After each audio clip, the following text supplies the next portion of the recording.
미국 전략자산을 한반도 인근에 상시 순환 배치하는 방안을 미국과 논의 중인 것으로 알려졌습니다. 북한은 장거리 순항미사일 2발을 발사했습니다. 대북 확장 억제력 강화 방안을 유용원 군사 전문 기자와 짚어봅니다. 이재명 대표가 직무 관련성 논란이 불거진 방산 관련 주식을 논란 하루 만에 전략 매각했습니다. 국민의힘은 이 대표를 국회 윤리위에 제소할 예정입니다. 민주당이 문재인 전 대통령은 김일성주의자라고 주장한 김문수 경사노위 위원장을 고발하겠다고 했습니다. 전동 휠체어뒤에 현금 뭉치가 실린 것을 목격한 한 시민이 경찰에 신고하면서 보이스피싱 수거책이 검거됐습니다. 마약을 삼켜서 배 속에 숨기는 방법으로 밀반입을 시도한 남성이 숨졌습니다. 마약 봉지가 몸속에서 터진 것으로 전해졌습니다. 코스닥이 연중 최저치로 마감하는 등 금융시장이 요동쳤습니다. 영국 국채금리는 20년 만에 최고 수준으로 뛰고 파운드화 가치는 곤두박질쳐 영국발 금융위기 우려가 나왔습니다. 밀가루로 대체할 수 있는 가루쌀과 1인 가구를 겨냥한 체리만한무 등 신품종이 공개됐습니다.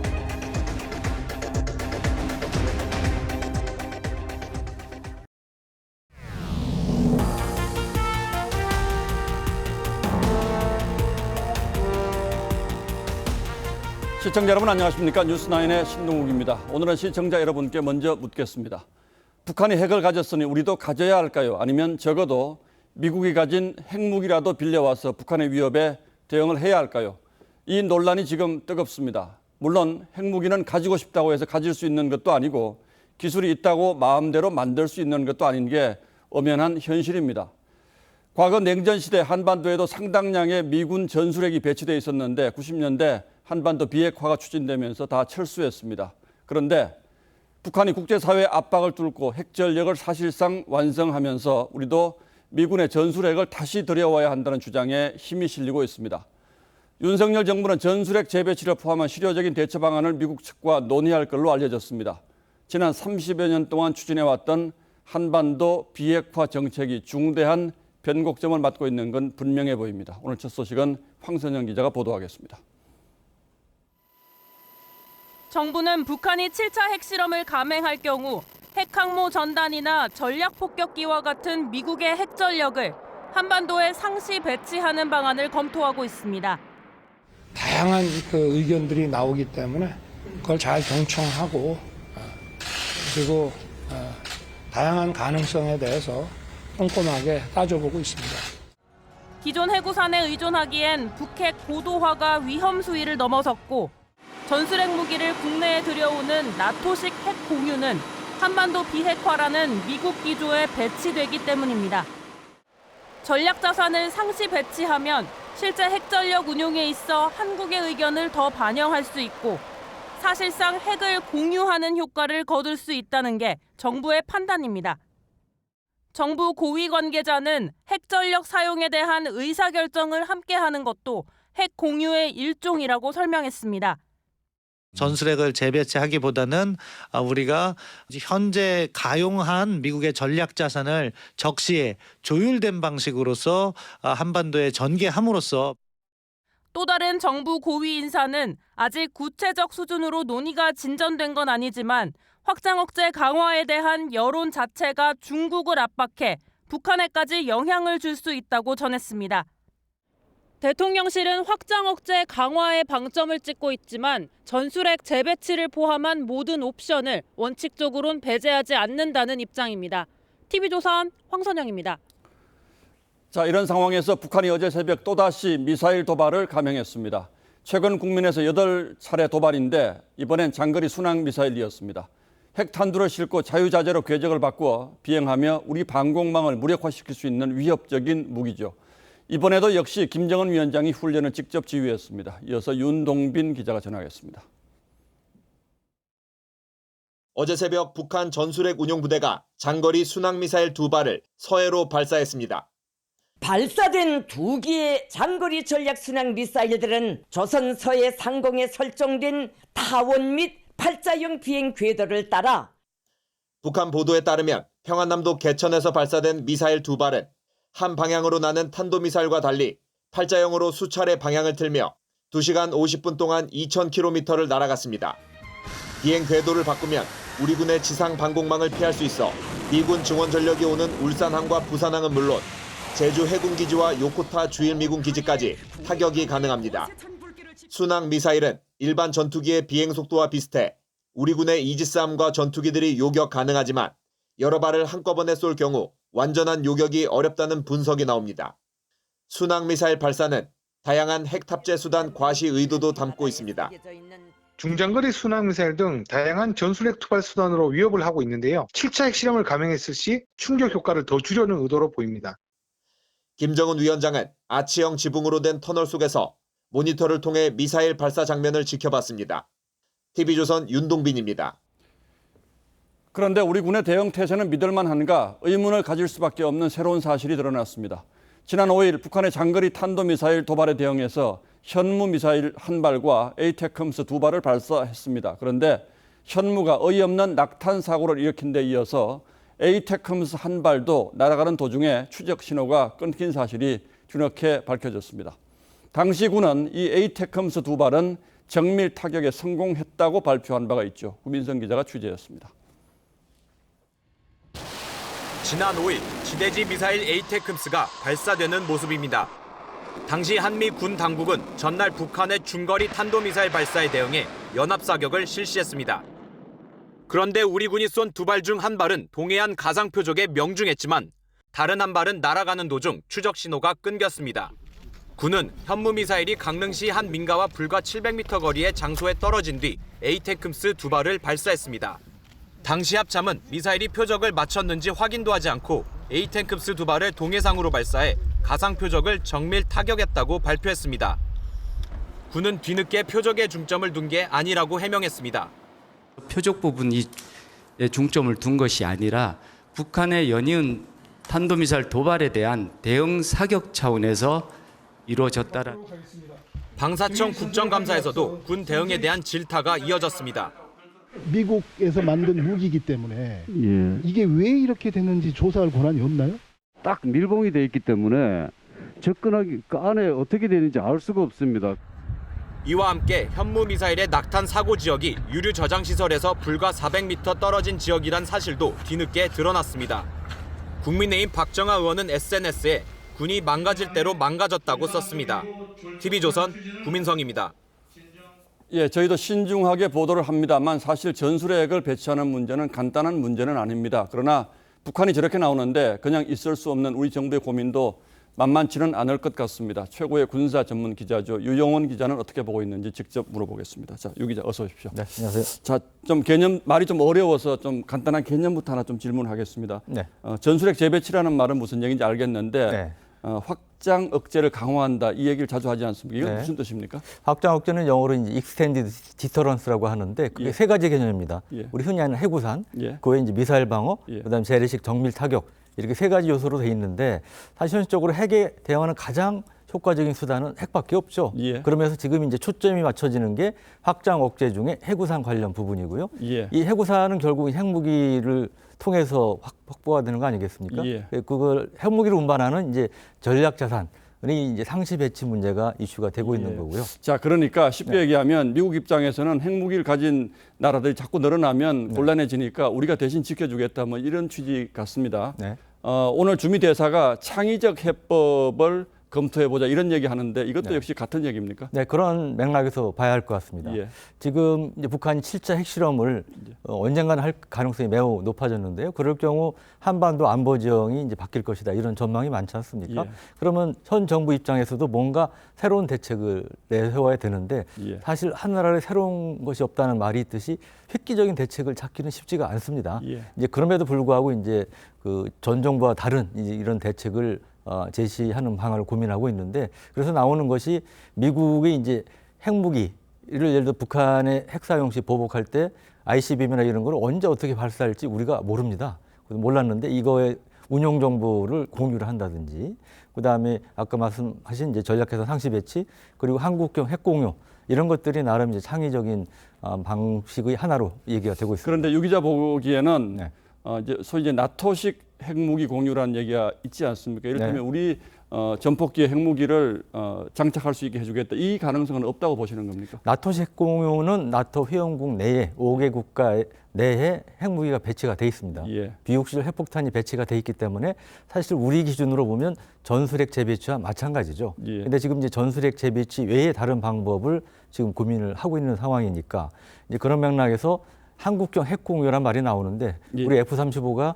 이 미 B-61 전술핵 폭탄을 투하할 수 있으니까 예를 들어 뭐 괌이라든지 이런 데 가서 평상시에 훈련을 한다든지 이런 방식이 이제 거론이 되고 있습니다. 뭐 오늘 아침 조선일보 일면 보신 분들은 다 아시겠습니다만 미국 정부와 실질적인 핵 공유를 요청했다. 지금 이렇게 쓰고 있습니다. 우리 정부가 실질적인 핵 공유를 요청했다는 것은 역시 전략자산 상시 전개 뭐 이런 개념으로 봐야 될까요? 네, 오늘 아침 이제 윤석열 대통령께서도 확장 억제를 중심으로 해서 다양한 의견을 듣고 있다 이런 표현을 쓰셨어요. 그래서 일단 현 정부 입장에서도 이제 여러 가지 뭐 한국형 핵공유라든지 여러 가지 의견을 미측에 제시를 하고 있는데 아직까지는 이제 미측에서 전술핵 재배치라든지 아니면 우리가 기대하는 한국형 핵공유까지 긍정적인 반응을 보인다는 얘기는 잘 안 들리는 것 같습니다. 그래서 일단은 이제 전략자산의 상시 배치 그게 이제 가능성 높은 그러한 그 방안으로 얘기가 나오고 있습니다. 예. 매우 대답이 어려운 질문이라는 건 알고 있고요. 또 유영훈 기자도 뭐 생각을 다 밝히긴 어렵다라는 생각은 합니다만 어쨌든 우리도 핵무기를 가져야 한다 이런 생각을 가지고 있는 분들이 지금 확산하고 있는 분위기인 건 사실이지 않습니까? 그렇습니다. 미국은 왜 이거 안 된다 그러는 겁니까? 그러니까 기본적으로 이제 미국 중심으로 해서 NPT 핵 비확산 체제 그 틀을 유지하려는 게 이제 미국 중심으로 한 그 강대국들이 그런 기본 입장이고요. 이제 그럼에도 불구하고 지금 뭐 확장 억제 강화라든지 이런 것들은 결국 미국에 의존하는 거 아닙니까? 그래서 물론 이제 한미 동맹을 활용해서 이제 그런 것도 필요하지만 사실은 전적으로 의존하는 것도 우리 입장에서 좀 부담이 되죠. 그런 면에서 독자적인 노력이 필요하다. 그러니까 핵무장은 아까 우리 신행께서도 말씀하셨지만 우리가 여러 가지 리스크를 감안하기 때문에 현실 한계가 있고 그래서 할 수 있는 것이 결국은 일본처럼 마음먹으면 핵무기를 만들 수 있는 핵무장 잡재력을 확보하는 방안 이런 핵 관련 게 있고요. 나머지 이제 지금 비핵 수단으로는 한국형 삼축 체계가 지금 계속 우리 추진해 온 건데 지금 그 한계들이 계속 노출이 되고 있잖아요. 그러니까 이런 소위 직접 때려보시는 하드킬 외에 우리 이제 미국에서도 나왔던 사이버 전자전을 활용해서 무력화하는 이거 우리 소프트킬이라고 표현하는데 여기를 더 추가해서 일종의 이제 사축 체계로 강화하는 이런 것도 이제 아이디어로 제시가 되고 있습니다. 예, 모시기가 어려우니까 마지막으로 지금 미사일 조금 전에 보도 보면 현무는 낙탄 사고가 났고요. 에이테크스도 신호가 끊겼다 이런 얘기를 하는데 우리 미사일이 왜 저렇게 자꾸 문제를 일으키는 거죠? 사실 우리가 이제 미사일이 보통 20억에서 탄도미사일은 40억 원까지 합니다. 지난번 현무투시는 한 발에 한 40억 원 하는 걸로 알려졌는데 비싸다 보니까 2017년 이전에는 실제로 우리가 미사일을 직접 쏴본 적이 거의 없었습니다. 그 뒤에 이제 우리가 북한 도발 때 미사일을 쏴보는 건데 지금 정확한 숫자는 비밀이지만 수백 발의 이제 탄도미사일을 보유하고 있는 것으로 알려졌는데 사실 그 검증이 좀 부족했던 측면이 있는 것 같습니다. 그래서 이번 사건 계기로 해서 가급적 전수조사를 추진할 필요가 있다고 보여집니다. 군사무기는 실패를 통해서 발전한다 뭐 이런 얘기도 있는데 그렇게 믿어도 되겠습니까? 지금? 네, 아직까지는 그렇게 심각한 우리가 정말 우리 미사일 믿기 어렵다고 이렇게 볼 수 있는 그런 상황까지는 아닌 것 같습니다. 잘 알겠습니다. 유영훈 군사전문기자였습니다. 고맙습니다. 네.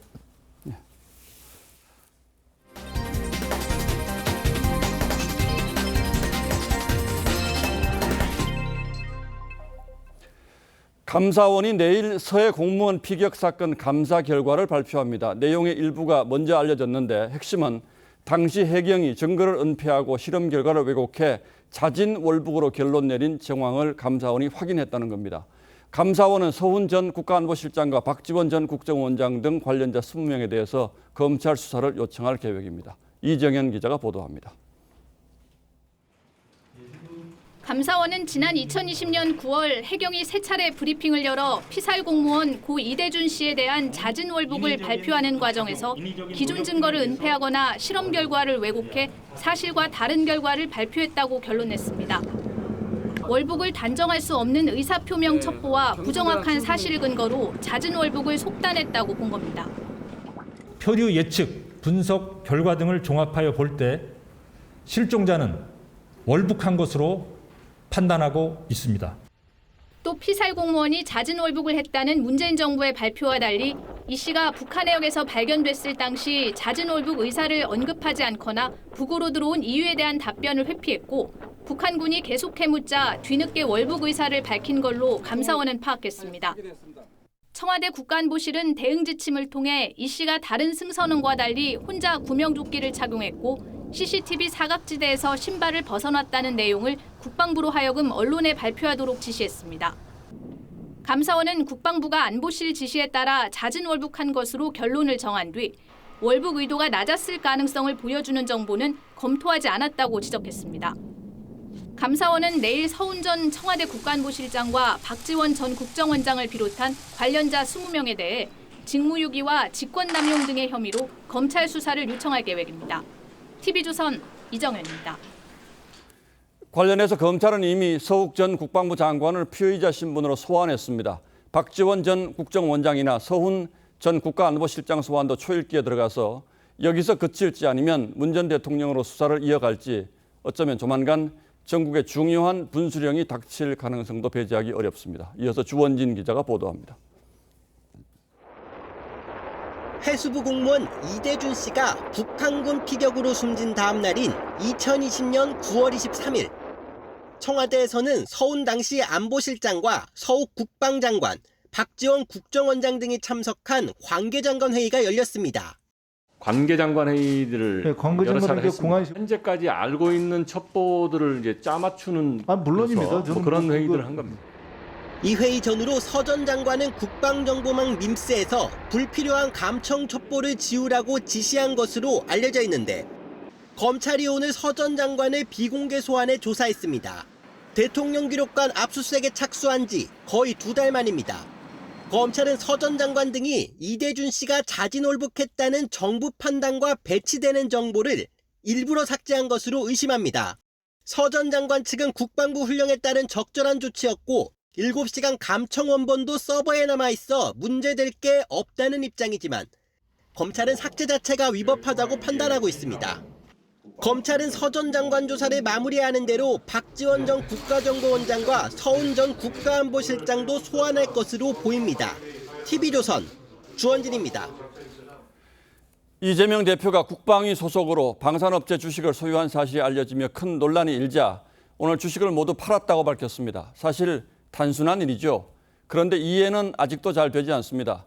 주식이야 살 수 있다지만 왜 이런 논란을 자초했는지 숨긴다고 숨길 수 있을 거라고 믿었는지 주식을 팔았다고 하니까 더 이상 할 말은 없습니다만 뒷맛이 영 개운치는 않습니다. 여당은 이 대표를 국회 윤리위에 제소하겠다고 밝혔습니다. 정민진 기자가 보도합니다. 국회 국방위 소속인 민주당 이재명 대표의 2억 원대 방위산업체 주식 소유가 논란이 되자 민주당은 여당의 트집 잡기라고 반박했습니다. 과도한 이런 당대표에 대한 이런 트집 잡기를 하는 것은 뭐 여당의 국면 전환을 위한 그런 방법이라고 생각되고요. 보궐선거 출마 전에 산 주식이기 때문에 직무 관련성과는 관계가 없다는 어제 입장을 유지한 겁니다.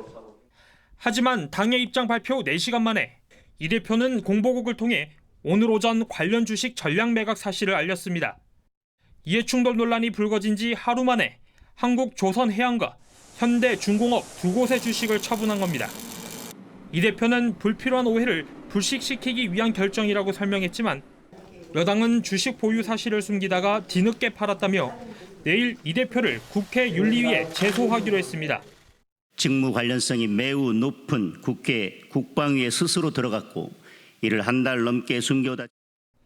이 대표는 오늘 외부 일정을 이유로 국회 국방위에 방위사업청 국정감사에 참석하지 않았습니다.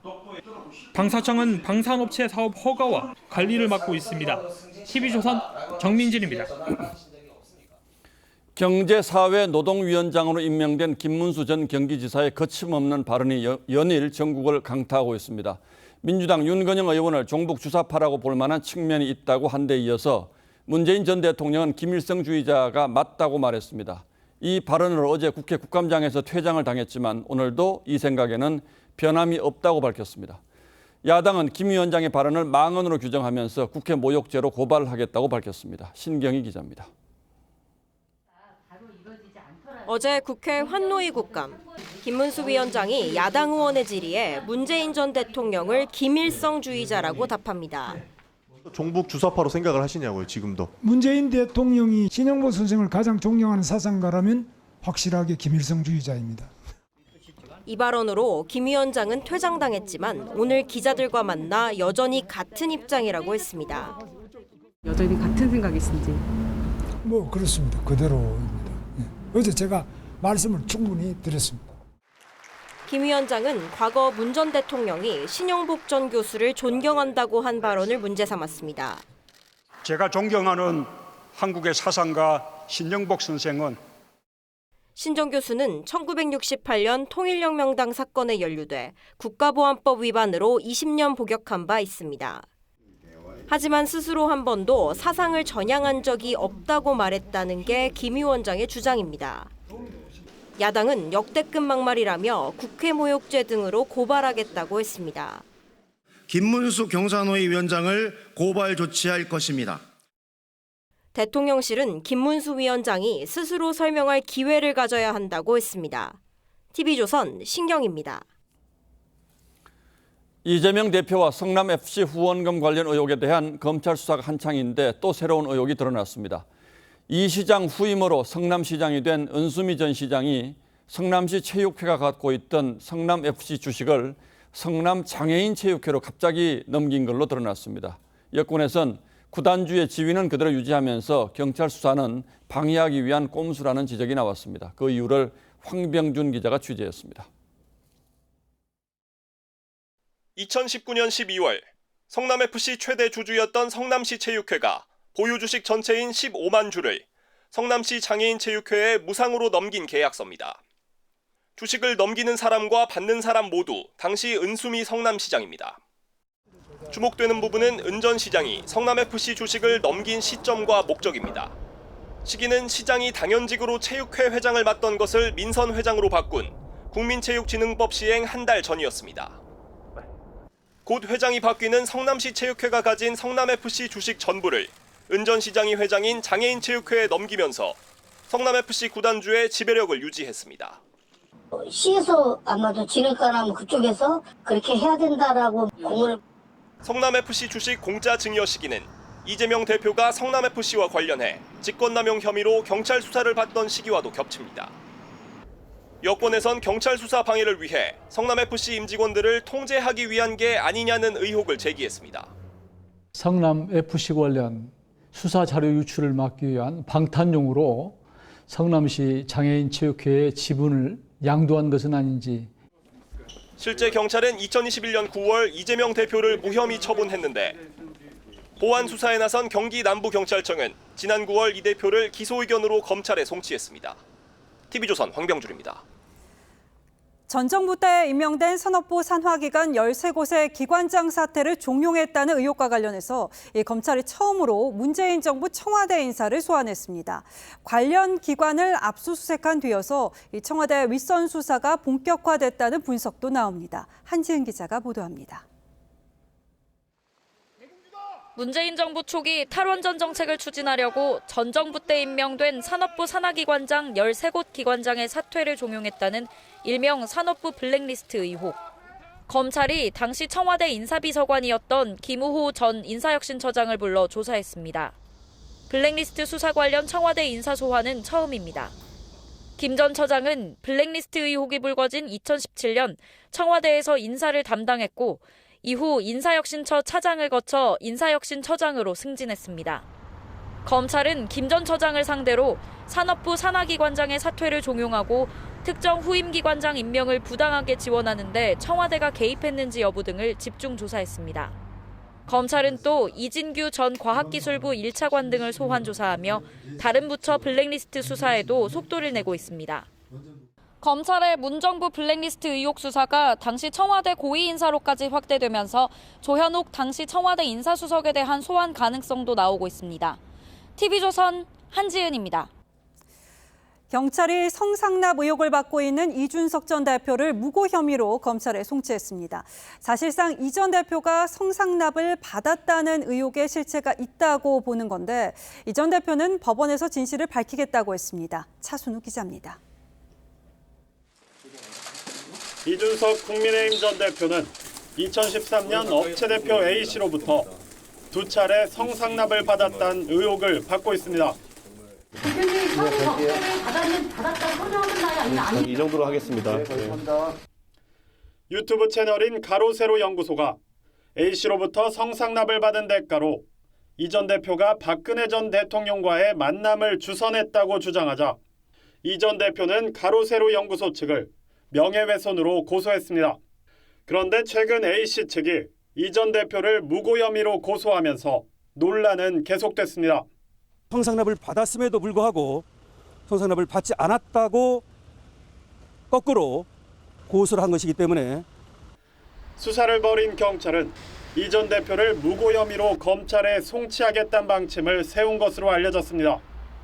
검찰 송치가 확정될 경우 이 전 대표가 성상납을 받았다는 의혹의 실체가 확인되고 성상납 폭로가 허위가 아님을 알면서도 이 전 대표가 가로세로 연구소 관계자들을 고소했다고 판단하는 셈이 됩니다.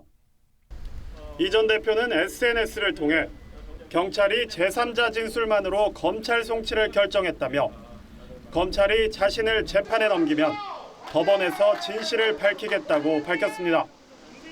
TV조선 차순우입니다. 동남아에 다녀온 50대 남성이 귀국한 다음 날 갑자기 숨졌습니다. 부검 결과 뱃속에 마약 봉지가 한가득 들어있었는데 일부 마약 봉지는 몸속에서 터진 것으로 전해졌습니다. 임서인 기자입니다.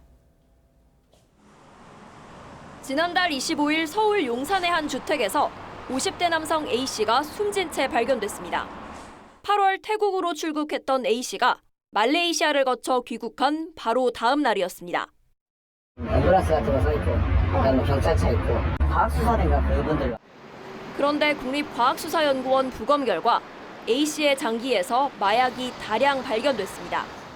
위에선 알약 형태 마약을 담은 봉지 200여 개가 나왔고 대장에는 600명이 투약할 수 있는 또 다른 마약 가루가 피임기구에 밀봉된 채 있었습니다. 이 가운데 윗속의 마약 봉지 79개가 터진 채 발견됐는데 경찰은 이로 인해 치사량의 마약이 몸에 퍼져 숨진 것으로 보고 있습니다. 경찰은 A씨가 돈을 받고 마약을 몸속에 숨겨 해외에서 들여오는 일명 보디패커였을 가능성에 무게를 두고 있습니다. 해초 사례인지는 모르겠어요. 원하지는 않은 사례죠. A씨 자택에서 휴대전화를 확보한 경찰은 A씨의 구체적인 마약 밀반입 경위를 수사하고 있습니다. TV조선 임서인입니다. 그룹 신화의 멤버 신혜성 씨가 만취 상태로 운전대를 잡기 직전에 편의점에 들른 모습이 CCTV에 남겨졌습니다. 제대로 걷지 못할 정도로 비틀거리고 있었는데 신 씨는 이 상태로 10km를 운전했습니다. 윤서아 기자의 보도입니다. 경기도 성남의 한 편의점. 편의점 안으로 들어온 신혜성 씨가 과자를 집어듭니다. 몸을 가누지 못할 정도로 비틀거리는 신 씨. 담배를 사더니 편의점 안에서 담배를 물고 불을 붙입니다. 담배 정도 사간 정도? 그게 몇 분 왔다 가셔가지고. 이날 신 씨는 서울 강남에서 술을 마신 뒤 지인과 함께 대리기사가 운전하는 차를 타고 이곳까지 왔습니다. 술에 취해 다른 사람의 차를 타고 온지도 몰랐던 것으로 알려졌습니다. 58번에 여기서 나간 거죠. 좋은 차를 놓고 남은 차를 모르고 이제. 신 씨는 이곳 편의점에서 대리기사를 내리게 한 뒤 만취 상태에서 운전대를 잡았습니다. 이후 서울 송파구 탄천 2교 인근까지 10km를 운전하다 도로 한복판에서 잠이 들었습니다. 경찰은 신 씨가 당시 만취 상태에서 자신의 차량과 착각해 다른 사람의 차를 탔다고 보고 음주 측정 거부와 자동차 불법 사용 혐의로 신 씨를 검찰에 넘길 계획입니다. TV조선 윤서입니다. 포항의 한 모텔에서 보일러 가스 누출로 3명이 숨지는 일이 있었죠. 저희가 사고 원인을 취재하는 과정에서 이 모텔 옥상에 있는 가스 배출용 환풍기가 한 달 전 기존의 것보다 작은 소형으로 교체된 게 확인됐습니다. 또 이번 사고가 인재라는 지적을 피하기 어려운 정황도 포착됐습니다. 이심철 기자의 단독 보도입니다. 일산화탄소 중독 사고로 투숙객 3명이 숨진 포항의 한 모텔입니다. 모텔 옥상에는 보일러 배출 가스를 내보내는 환풍기가 설치돼 있습니다. 경찰은 한 달 전 가스 배출용 환풍기를 기존보다 작은 것으로 교체했다는 모텔 관계자의 진술을 확보했습니다. 난방 보일러는 환풍기를 교체한 뒤 사고 하루 전날 처음 가동됐습니다. 경찰은 교체된 환풍기로 미처 배출하지 못한 일산화탄소가 사고 객실의 천장에 있던 구멍 틈새를 통해 스며들었을 가능성도 조사하고 있습니다. 그거를 한 달 전에 수리를 했다 하던데 아마 비 때문에 줄였지 않겠습니까? 지난 2012년 폐업 신고를 했던 모텔은 2014년 다시 영업을 재개한 뒤에도 8년 동안 가스 안전 점검을 받지 않은 것으로 확인됐습니다. 모텔 업주가 도시가스 공급업체에만 사용 신청을 하고 가스안전공사에는 검사 신청을 하지 않았기 때문입니다. 국세청의 사업자 등록이 폐지된 것 같아서 저희가 확인했습니다.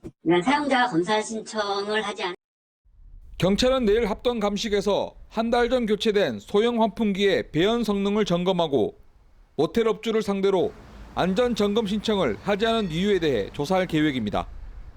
TV조선 이심철입니다. 장애인이 탄 전동 휠체어 뒤에 현금 뭉치가 실린 것을 목격한 한 시민이 경찰에 신고했습니다. 전화금융 사기를 직감한 건데요. 길 가던 시민의 눈썰미 덕분에 수거책은 현장에서 붙잡혔습니다. 구자영 기자입니다. 전동 휠체어를 탄 남성이 버스터미널 앞에서 전화 통화를 합니다. 인적이 드문 골목길로 자리를 옮겨가며 30분 넘게 통화를 이어갑니다. 이상한 낌새를 눈치챈 60대 주민 A씨. 휠체어 뒤에 실린 흰색 종이 봉투를 확인합니다. 전동 휠체어 뒤쪽에는 5만 원짜리가 섞인 현금 1,500만 원 뭉치가 종이 봉투에 담겨 있었습니다. 전화 금융 사기를 직감한 A씨가 200m 떨어진 파출소로가 신고하는 사이 모자를 쓴 수거책이 나타나 돈 뭉치가 든 봉투를 챙겨 자취를 감춥니다. A씨가 출동한 경찰관에게 수거책을 지목하고 경찰이 골목길에서 수거책을 붙잡았습니다. 현찰을 가지고 다니는 경우는 거의 없는데 현찰을 이렇게 많이 가지고 다니시는 했더니 얼른 현찰을 가방에다 넣더라고. 지난 7월 경기도 광주에서 60대 장애인 피해자가 코로나19 재난지원 대출을 빙자한 전화금융 사기에 속았습니다. 이웃 주민의 눈썰미 덕분에 현장에서 수거책을 붙잡으면서 피해자는 1,500만 원을 무사히 돌려받았습니다. TV조선 구자영입니다. 지난 정부에서 신재생에너지 사업이 대대적으로 추진됐었죠. 당시 새만금 해상풍력에 투자해서 사업권을 넘긴 전북대의 한 교수 측이 7,000배 수익을 올린 것으로 나타났습니다. 이 교수 측은 더 많은 수익을 얻기 위해서 정부 부처 여러 곳과 협의에 나섰고 연간 150억 원 수익을 추가 확보한 것으로 드러났습니다. 장혁수 기자입니다. 문재인 정부 역점 사업으로 추진됐던 새만금 해상풍력 발전. 새만금 재생에너지 사업의 개막은 우리나라 재생에너지 산업의 경쟁력을 세계적으로 높이는 전북대 S 교수는 해당 사업권을 700억 원에 팔아넘겨 자본금의 7,000배가 넘는 이익을 챙겼습니다. 그런데 S 교수 측은 더 많은 보조금을 받기 위해 산업부, 권익위원회와 5차례 협의를 한 것으로 드러났습니다. S 교수의 친형이 대표로 있는 회사는 육상풍력으로 분류됐던 사업구역을 해상풍력으로 바꿔달라고 요구했습니다. 해상풍력을 적용받아야 보조금 제도인 REC 가중치를 높게 받아 더 많은 수익을 보장받을 수 있기 때문입니다. 실제 권익위는 회사, 산업부가 참석한 3자 협의를 5차례 진행했고 결국 해당 사업은 해상풍력으로 변경됐습니다. 민원이 해결되면서 S교수 측은 매년 150억 원씩 더 수익을 내게 됐습니다. 문재인 정부가 신재생 에너지 확대에만 치중하다 보니 특정인들의 배만 불러준 결과를 낳게 되었습니다. 권익위 역시 정보기관까지 나선 민원 처리 방식이 이례적임을 인정했습니다. 가중치 관련된 부분은 이 민원인 걸로 생각합니다. 유일하죠? 예. 졸속으로 추진된 새만금 사업을 둘러싼 잡음이 끊이지 않고 있습니다. TV조선 장혁수입니다. 네, 다음 뉴스입니다. 한국은행이 금리를 급격하게 올리면서 부동산 시장도 한파를 넘어선 빙하기를 맞고 있습니다. 서울 강남에서도 분양가보다 낮게 팔겠다는 이른바 마이너스 P 아파트가 등장했습니다. 김연아 기자가 그 현장을 다녀왔습니다. 리모델링 공사가 한창인 서울 송파구의 한 아파트. 분양권을 되파는 전매가 가능해 시세 차익을 노린 수요가 몰리며 분양 경쟁률이 2,700대 1에 달했는데 최근 상황이 달라져 분양가보다 1억 원 떨어진 가격에 급매물이 나왔습니다. 매매가가 분양가보다 낮은 이른바 마이너스 프리미엄 매물인 겁니다. 낮게 한 5천 정도에 나왔다가 그 사람이 더 내린 것 같아요. 지금 요즘 금리가 대출을 받아서 내는 것도 쉽지 않죠. 경기와 인천 등 수도권에서도 분양권 가격이 분양가보다 수천만 원 내려간 곳이 적지 않습니다. 분양을 이제 받으실 때는 막 4억 천 넘게 주시고 받으신 물건들인데 마이너스 3천만 원 정도 떨어졌다고 생각합니다. 전국 아파트 가격은 매주 낙폭을 벌리며 역대 최대 하락률을 기록한 상황. 매매, 분양, 전세 등 시장 전반에 거래 가뭄이 이어지면서 집주인이 급히 내놓은 초급매물조차 쉽게 팔리지 않고 있습니다. 이런 상황에서 한국은행이 추가 금리 인상을 예고해 경착륙 우려는 더 커지고 있습니다. 청약 불패 시장이었던 서울에서 분양가 이하의 매물이 나오는 것은 그만큼 주택 시장이 급속히 냉각되고 있다는 것. 연내 기준금리가 3.5%까지 뛰면 부동산 빙하기가 본격화할 거란 경고까지 나오고 있습니다. TV조선 김예나입니다. 집값 하락세는 나날이 가팔라지고 있지만 과세 기준이 되는 공시가격은 오히려 오르고 있습니다. 공시가가 시세보다 더 비싼 역전 현상이 일어날 걸로 보이자 정부가 서둘러 대책을 준비하고 있습니다. 그 자세한 내용은 백대우 기자가 취재했습니다. 서울 도봉구의 한 아파트. 지난해 11월 5억 8천만 원이던 전용 58제곱미터 매물이 지난달 4억 원에 거래됐습니다.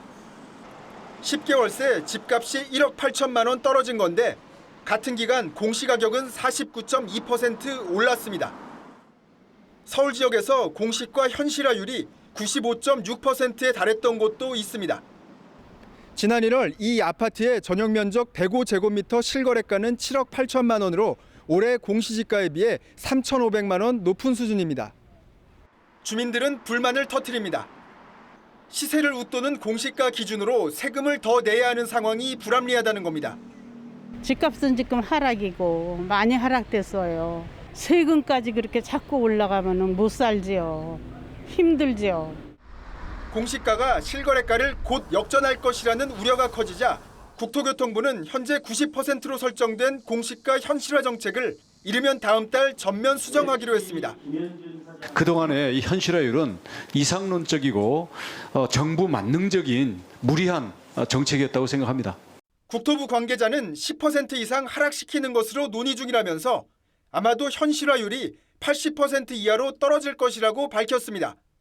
또 공시가격 연상승률을 낮추기 위해 현실화 기준 기간도 연장할 방침입니다.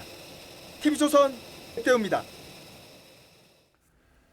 주식시장의 하락세도 공포스럽습니다. 코스피 지수는 오늘 2100선으로 밀렸고 코스닥은 연중 최저치로 마감했습니다.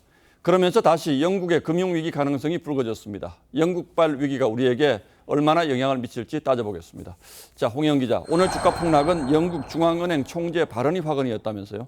네, 영국 정부가 지난달 감세안을 발표한 뒤 국채 가격이 갑자기 폭락하면서 영국 연기금이 파산 위기를 맞았죠. 예. 영국 중앙은행이 급한 불을 끈다면서 연기금이 보유한 국채를 사들이기로 했는데 이 중앙은행 총재가 이제 사흘 남았다. 예정대로 14일에 끝낼 테니 알아서들 정리하라 이렇게 최후 통첩을 날렸습니다. 연장해달라고 했던 연기금들의 요청을 거절한 겁니다. 처음에는 무제한 매입하겠다 이러다가 좀 입장을 바꾼 것 같군요. 그러니까 불안감에 불신감까지 더한 형국이 됐고요. 네, 이 발언 뒤에 영국 국채 금리가 뛰었고 또 파운드화 가치가 또다시 곤두박질 쳤습니다. 달러 값이 오르면서 뉴욕 증시는 하락했고요. 또 엔달러 환율은 24년 만에 최고치를 찍었습니다. 달러당 146엔대는 1998년 8월 이후 처음입니다. 오늘 우리 증시도 일부 이런 영향을 받았습니다. 그런데 이 사태 발단이 된 감세 정책은 바로 처리하지 않았습니까? 완전히 처리한 건 아닙니다. 이 고소득자 감세만 3조 원 정도 취소했는데 당초에 계획했던 규모의 5%도 안 됩니다. 예. 이 영국 재무부가 이달 말에 예산안과 함께 재정 조달 계획을 발표하는데 어제 영국 총리가 말하는 것을 보면은 쉽게 물러설 것 같지는 않습니다. What we have done is we have taken decisive action to make sure that people are not facing energy bills of £6,000 for 2 years. 과거에는 경제 구조가 취약한 나라들에서 금융위기가 주로 발생했는데 이번에는 선진국인 영국이 왜 이렇게 휘청거리는 겁니까? 네, 나라 빚은 많은데 경상수지 적자도 심한 이 쌍둥이 적자가 문제입니다. 영국의 정부 부채는 코로나 대유행 이후 현재 국내 총생산의 130%까지 늘었습니다. 우리나라가 50% 정도니까 상당히 많은 거죠. 예. 그런데 이 새 정부가 빚만 더 늘리는 정책을 내놓은 겁니다. 물가 상승률은 10%대에 금리는 계속 오르고 2중, 3중고인 상황입니다. 예, 지금 전 세계가 어려운데 영국이 그 정도라면 다른 나라들도 위험해질 수 있겠군요. 네, 월스트리트저널은 영국이 탄광 속 카나리아라고 했습니다. 이 유독가스가 있는지 카나리아의 상태를 보고 확인하듯이 영국의 위기가 개발도상국뿐 아니라 다른 선진국 시장에 경고 신호를 준다는 거죠. 영국 사태 이후에 아시아에서는 중국 위안화와 일본 엔화가 유난히 많이 떨어지기도 했습니다. 우리 역시 경기 대응 정책을 자유롭게 펼 수 없는 상황이라서 언제든지 위험이 닥칠 수 있습니다. 한국은 아직 재정은 심하진 않지만 가계부채, 무역수지 적자는 지금 나오고 있어서 환율도 지금 오르잖아요. 어쨌든 빌미를 제공하면 약한 고리가 될 수 있어서 한국 같은 경우는 이제 무역 적자하고 관리하는 게 일단은 제일 중요할 것 같고요. 예, 이번에는 위기의 원인이 워낙 복합적이어서 정부도 고민이 클 것 같습니다. 이럴 때는 안전벨트 바짝 매야 되겠죠. 예, 홍영 기자 잘 들었습니다.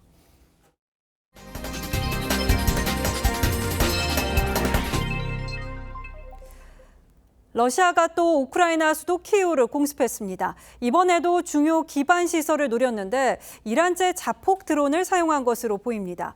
유엔에서는 러시아 교탄 결의안이 압도적 지지로 채택됐습니다. 박상준 기자의 보도입니다. 이른 새벽 공습 경보가 울립니다. 수도 키이우엔 또다시 포격이 쏟아졌습니다. 우크라이나는 러시아가 이란산 자폭 드론으로 중요 기관 시설을 공격했다며 최근 이런 공격이 잇따르고 있다고 밝혔습니다. 이란은 자국산 드론 공급 사실을 부인했지만 폭발 현장 곳곳에선 잔해가 포착됐습니다. 남부 미콜라이우에선 한밤중에 5층 아파트가 포격을 받았습니다. 건물 상층부가 날아가고 주민들이 매몰돼 구조 작업이 진행 중입니다. 유엔 긴급특별총회에선 러시아가 점령지를 불법으로 병합한 데 대한 규탄 결의안이 143개국의 압도적인 찬성으로 통과됐습니다. The United Nations will not tolerate attempts at illegal annexation. We will never recognize it. 국제사회 입지가 좁아진 러시아는 최근 대화 가능성을 내비쳤는데 푸틴 대통령과 에르도안 티르키예 대통령과의 만남이 서방과 대화 물꼬를 트는 계기가 될지 주목되고 있습니다. TV조선 박상준입니다. 프로야구 가을 잔치가 시작됐습니다. 조금 전 수원에서 KT와 기아의 와일드카드 1차전이 끝났다고 하는데요. 취재기자 연결합니다. 이다솜 기자, 경기 내용 전해주시죠. 네, 16년 만에 수원에서 열린 포스트 시즌 경기. 17,600석이 가득 차며 뜨거운 열기를 보여줬는데요. 먼저 기회를 잡은 건 KT였습니다. 3회 선두타자 배정대가 볼넷으로 출루하며 팽팽했던 투수전 흐름이 180도 바뀌었습니다. KT는 1사 1, 2루 기회에서 조용호의 2타점 2루타가 터지며 기선제압에 성공했습니다. 후속 타자 알포드마저 안타를 때렸는데 기아 우익수 나성범이 수비 과정에서 공을 빠뜨리는 큰 실책을 범했습니다. KT는 한 점을 더 내며 3대 0까지 달아났고 결국 기아 선발 놀리는 3회를 버티지 못하고 강판됐습니다. 기아도 이어지는 4회 반격에 나섰는데요. 이 소크라테스가 적시타를 때리며 한 점을 만회했는데 이 후속 타자 최영우의 안타성 타구가 강백호의 호수비에 막힌 게 기아로선 가장 아쉬웠습니다. 하지만 5회 소영준이 1루 베이스 커버 과정에서 공을 놓치는 실책을 범했고 기아도 2대3까지 추격했습니다. 양팀은 벤자민과 이의리를 투입하는 총력전을 펼쳤는데 KT의 뒷심이 더 강했습니다. 8회 2사말루에서 배정대의 3타점 2루타가 터지며 KT는 6대2까지 달아났습니다. 기아는 9회 경기를 뒤집지 못했고 KT가 준플레이오프에 진출했습니다. KT와 키움의 준플레이오프 1차전은 16일 열립니다. 지금까지 스포츠부에서 전해드렸습니다.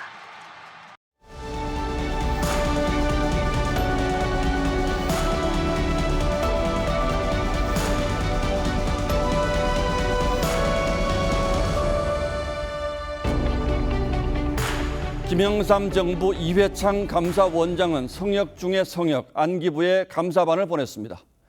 전두환 정권의 평화의 댐 의혹을 밝히기 위해서였죠. 안기부가 문을 열어주지 않고 버티자 이 원장은 그대로 밀고 들어가라고 지시했습니다.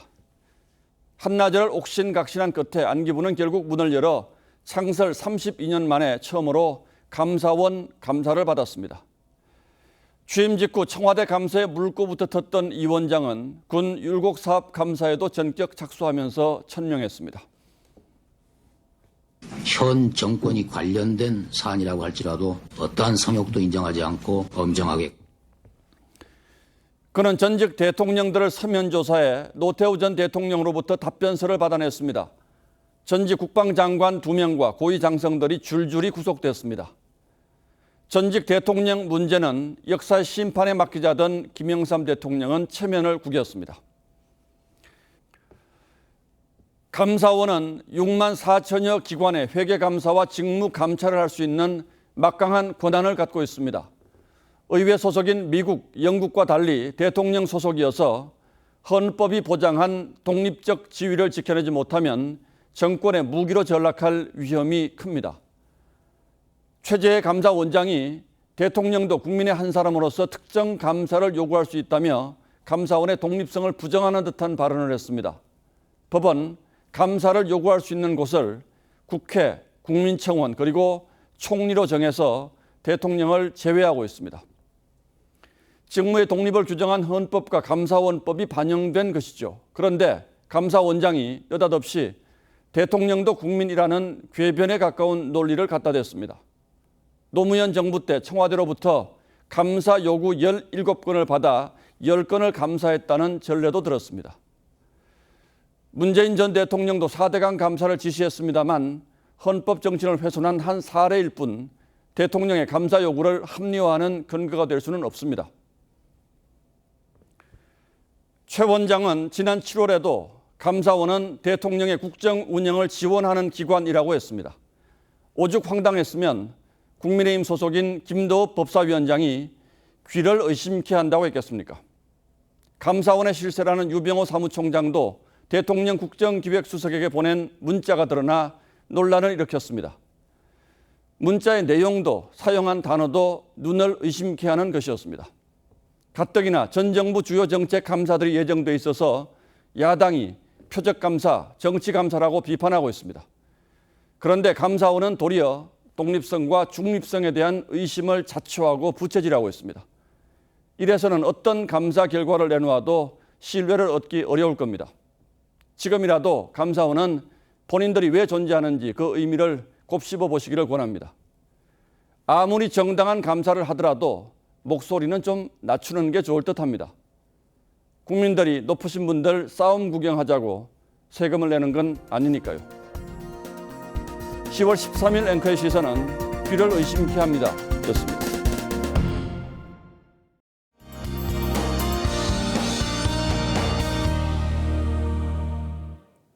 추위가 풀리니 다시 가을 정취가 물씬 느껴집니다. 내일도 비 소식 없이 활동하기 좋겠는데요. 2가지 정도 유의하시면 좋겠습니다. 먼저 아침까지 안개가 짙게 끼겠고요. 둘째로는 일교차가 매우 크겠습니다. 내일 아침 기온 서울과 청주가 12도, 대구와 전주는 11도에서 출발하겠고요. 낮 기온은 서울과 청주가 23도, 대구와 전주도 23도까지 오르겠습니다. 아침과 낮 기온을 모두 고려해서 옷차림 하셔야겠습니다. 물결은 내일 오전까지 제주 해상을 중심으로 매우 높게 일겠습니다. 풍랑특보도 내려진 만큼 주의하셔야겠습니다. 주말까지 낮 동안 온화한 날씨가 이어지겠고요. 이후에는 올가을 들어 가장 추운 날씨가 찾아오겠습니다. 날씨였습니다. 10월 13일 목요일 뉴스9는 여기서 모두 마치겠습니다. 시청해주신 여러분 고맙습니다.